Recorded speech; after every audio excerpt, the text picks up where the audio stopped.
The mahogany desk that had belonged to my grandfather seemed smaller than I remembered as I sat across from my Uncle Richard in his corner office. The walls were lined with awards and photographs chronicling 40 years of Martinez Construction's success. A company my grandfather had built from nothing and my uncle had inherited simply by being the oldest son. At 28, I was the only granddaughter in a family of construction workers, the one who chose an engineering school over the family trade, the one who dared to suggest that maybe, just maybe, the company could benefit from modern project management software and sustainable building practices. My Uncle Richard Martinez, at 58, was everything my grandfather hadn't been: arrogant where Grandpa had been humble, wasteful where Grandpa had been careful, and convinced that his way was the only way simply because he'd been doing it for decades. "Alina," he said, not bothering to look up from the contract he was pretending to review, "I've made my decision." I adjusted my position in the uncomfortable chair he'd deliberately chosen for visitors, too low, too soft, designed to make people feel small. Behind him, through the floor-to-ceiling windows, I could see the construction site where our crews were working on the new downtown office complex, the project that was supposed to be our biggest success, but had become our biggest liability. "You're banned from this company," Uncle Richard announced, finally looking up with those cold gray eyes that had intimidated suppliers and subcontractors for years. Effective immediately. I wasn't surprised. This confrontation had been building for months, ever since I'd returned from NIT with my structural engineering degree and a head full of ideas about how Martinez Construction could evolve. Ever since I'd started questioning cost overruns, suggesting efficiency improvements, and pointing out the safety violations that could shut us down. "I see," I said calmly. "And the reason?" He stood up, walking to the window with his hands clasped behind his back, a pose he'd probably practiced to look more authoritative. "You're not family material, Alina. You don't understand what it takes to run a real business. All your fancy school ideas and computer programs, that's not how we do things here." My cousin Tony sat in the corner, nodding along like a bobblehead. At 26, he was Uncle Richard's yes man, the son who'd never questioned anything, never pushed for improvements, never suggested that maybe grandfather's 1980s business model needed updating for the 21st century. "You think you can come in here with your engineering degree and tell us how to build things?" Uncle Richard continued, his voice rising. "We've been successful for 40 years without your help." Successful? I almost laughed. If by successful, he meant bleeding money on every project, facing lawsuits from 3 different clients, and operating with safety standards that would make OSHA inspectors weep, then yes, they were wildly successful. The Aurora project is 3 months behind schedule and $2 million over budget, I said quietly. The Harbor View condos have structural issues that could collapse the entire East Wing. And the Jefferson Street renovation is using materials that hadn't met building codes in 5 years. Tony shifted uncomfortably. He knew I was right, but he'd never had the spine to contradict his father. "That's enough." Uncle Richard slammed his hand on the desk. "This is exactly what I'm talking about. You come in here, questioning everything, undermining my authority, making the crew doubt their work. You're poison to this company." I stood up slowly, smoothing down my simple black blazer. The same blazer I'd worn to board meetings they didn't know I attended, investor calls they couldn't imagine I was making, and legal consultations they would never understand. "So this is it?" I asked. "After everything grandfather built, after everything this company means to our family, you're just going to ban me because I care about doing things right?" "This company is mine," he snarled. "I inherited it, I run it, and I decide who's family material and who isn't. You aren't." The irony was almost painful. Uncle Richard thought he owned Martinez Construction because he'd inherited 40% of the shares when grandfather died. What he didn't know What none of them knew was that I'd been quietly acquiring shares for the past 3 years through a holding company. Every time a minor investor needed cash, every time a retired employee wanted to sell their small stake, I was there with a fair offer and a non-disclosure agreement. Fine, I said, picking up my briefcase. I'll clean out my desk. Security will escort you out, Uncle Richard added, unable to resist one final humiliation. I don't want you taking any company documents or trying to sabotage anything on your way out. I almost felt sorry for him. In his mind, he was protecting the family business from someone who didn't understand its values. In reality, he was about to discover just how much he didn't understand about the business he thought he controlled. As I walked toward the door, it opened before I could reach the handle. David Chen, Uncle Richard's lawyer for the past 15 years, burst in looking like he'd run up 6 flights of stairs instead of taking the elevator. "Richard," he said, breathing heavily, "we have a problem. A big problem." Uncle Richard frowned. "What kind of problem?" David glanced at me, then back at his client. "Maybe we should discuss this privately." "Alina was just leaving," Uncle Richard said dismissively. "She's no longer part of this company." David's face went pale. "Actually, sir, that's the problem. We can't make any major decisions without her signature." The words hung in the air like smoke from a fire that was about to consume everything. "What are you talking about?" Uncle Richard demanded. David opened his briefcase with trembling hands, pulling out a thick folder. "I just received word from the bank. They're calling in our construction loans, all of them. The Aurora Project, Harborview, Jefferson Street, everything." Tony sat up straighter, finally paying attention. "What does that mean?" "It means," David said, his voice barely above a whisper, "that we need to come up with $12 million by Friday, or Martina's construction is finished." The color drained from Uncle Richard's face. "That's impossible. We have assets. We have ongoing projects." "Yes, but the bank wants cash, not promises. And to liquidate our assets quickly enough to meet their deadline, we need approval from the majority shareholder." Uncle Richard straightened his tie, trying to regain his composure. "I'm the majority shareholder. I own 40% of the company." David shook his head slowly. "No, sir. You own 40%. But according to our records, someone else owns 60%. The silence that followed was deafening. I could hear the construction crews working outside, the sound of hammers and machinery that might fall silent forever if Uncle Richard didn't get his signature. "That's impossible," Uncle Richard repeated, but his voice had lost all its authority. David pulled out another document.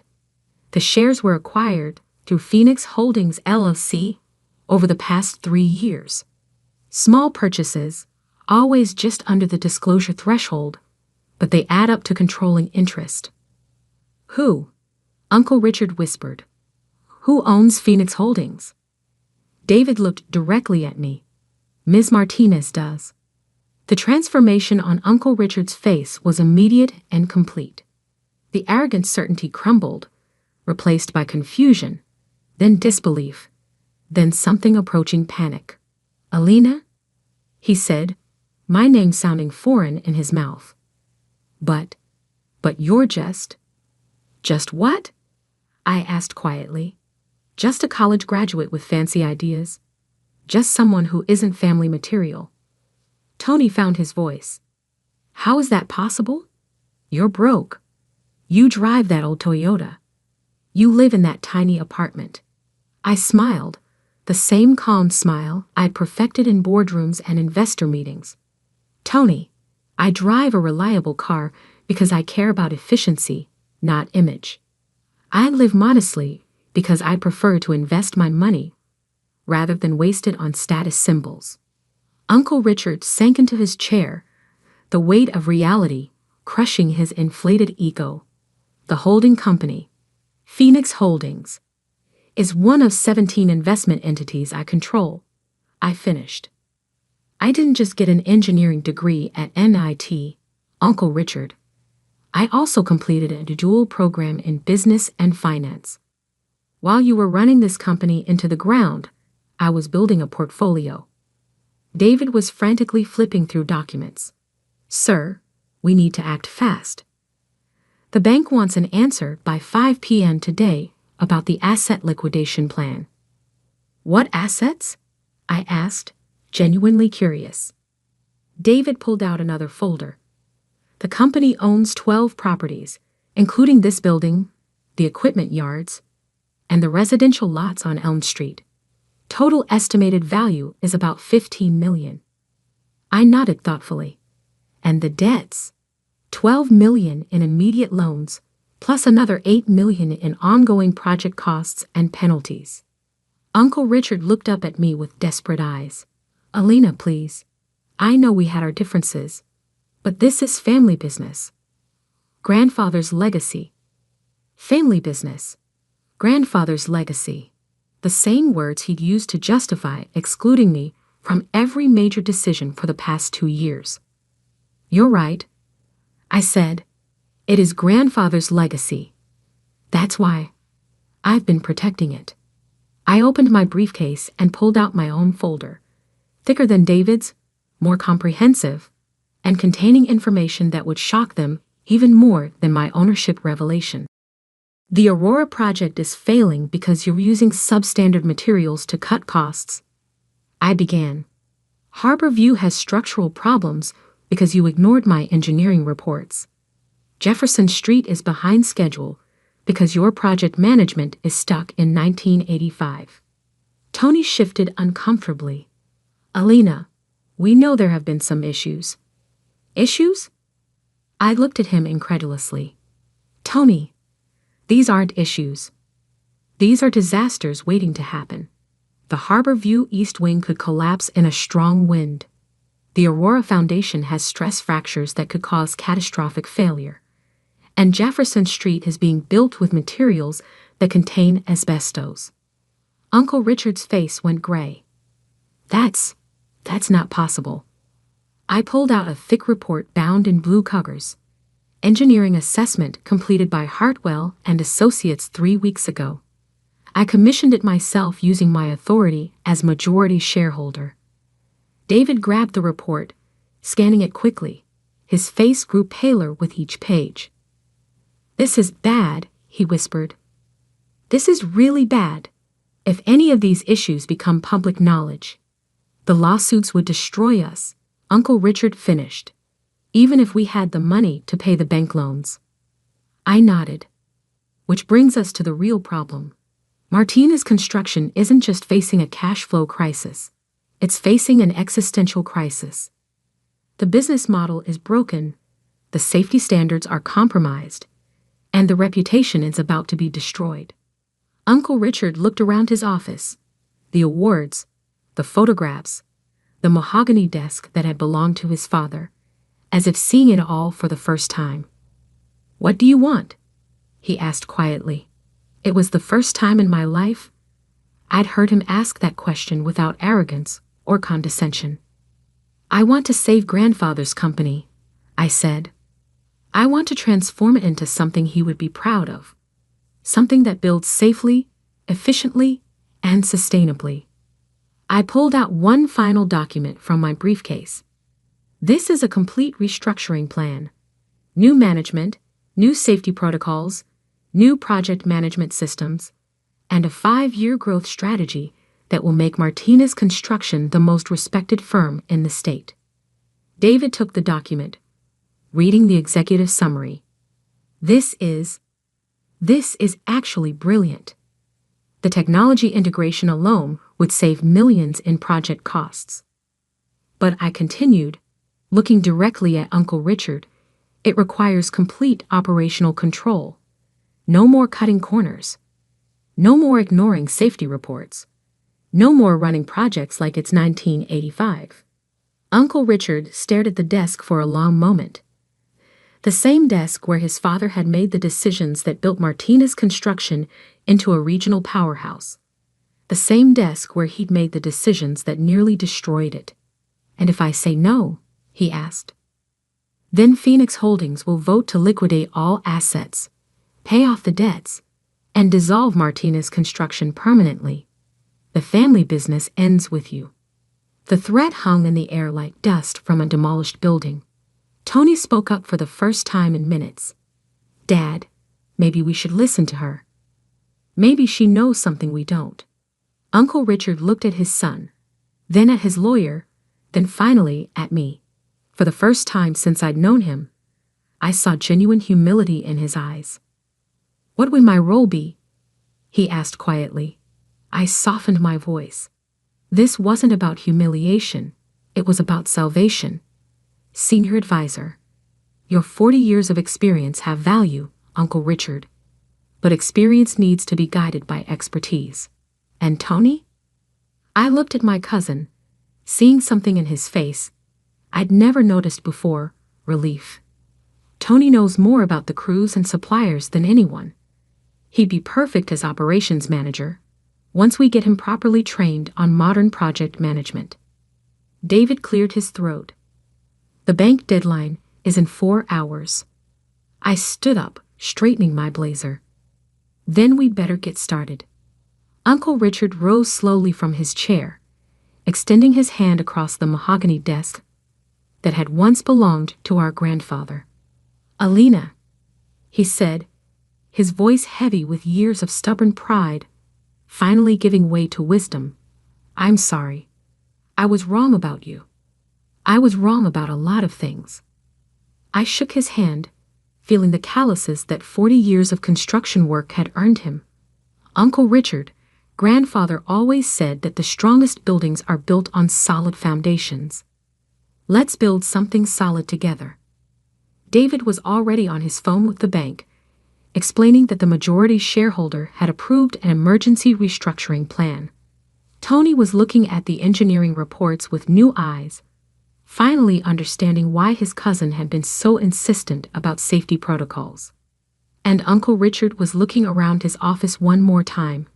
But now, instead of seeing awards and achievements, he was seeing the future, a future where Martinez Construction would build more than just buildings. It would build a legacy worthy of the man who'd started it all. "Alina," he said as I headed for the door, "when do we start?" I smiled, thinking about the $12 million I'd transfer from my personal accounts to save the company, the team of NIT-trained engineers I'd bring in to fix the safety issues, and the sustainable building practices that would transform Martinez Construction into an industry leader. "We start now," I said. "After all, we've got a family business to save." 3 months later, I stood in the same office, now my office, looking out at a construction site where our crews were working on the new downtown complex. The same project that had nearly bankrupted us was now our showcase, featuring sustainable materials, cutting-edge safety protocols, and project management systems that had other construction companies calling to ask how we turned things around so quickly. Uncle Richard knocked on the doorframe, holding 2 cups of coffee. He traded his expensive suits for work clothes and his corner office for a position on the construction floor, where his experience was finally being used to build something lasting rather than just impressive. "The Harbor View project is finished," he said, setting 1 cup on my desk. 3 weeks ahead of schedule, under budget, and the structural engineer says it's the safest building he's ever inspected. I accepted the coffee gratefully. "And the Aurora project? Completed yesterday. The client is so happy they've already contracted us for their next 2 buildings." Tony appeared in the doorway, tablet in hand and a hard hat under his arm. "Alina, the Jefferson Street renovation passed final inspection. OSHA wants to use it as a model for other companies." I smiled, looking at my uncle and cousin, the family members who'd once thought I wasn't family material, who now understood that family meant building each other up rather than tearing each other down. Grandfather would be proud, Uncle Richard said quietly. I walked to the window, looking out at the Martinez construction sign that now included a new tagline, "Building tomorrow, today." Below it, our crews were hard at work on projects that would stand for generations, built with the kind of integrity and innovation that my grandfather had always dreamed of. Yes, I agreed. He would be. My phone buzzed with a text from David Chen. Phoenix Holdings just received another portfolio company acquisition proposal. Martinez Construction's reputation is opening doors we never imagined. I tucked the phone away, thinking about the empire I'd built in secret, while my family thought I was just a college graduate with fancy ideas. Sometimes the best way to save something you love is to take control of it completely, even if that means letting people underestimate you until the moment they realize they need you most. Uncle Richard had banned me from the family business because he thought I wasn't family material. What he hadn't realized was that I was already more family than he'd ever been. I was the one willing to sacrifice everything to save what our grandfather had built. Now Martinez Construction wasn't just surviving, it was thriving. And the family that had once excluded me was learning what it really meant to build something together. Sometimes the person who gets banned from the family business is the only one who can save it. And sometimes the signature they desperately need belongs to the person they never should have underestimated in the first place.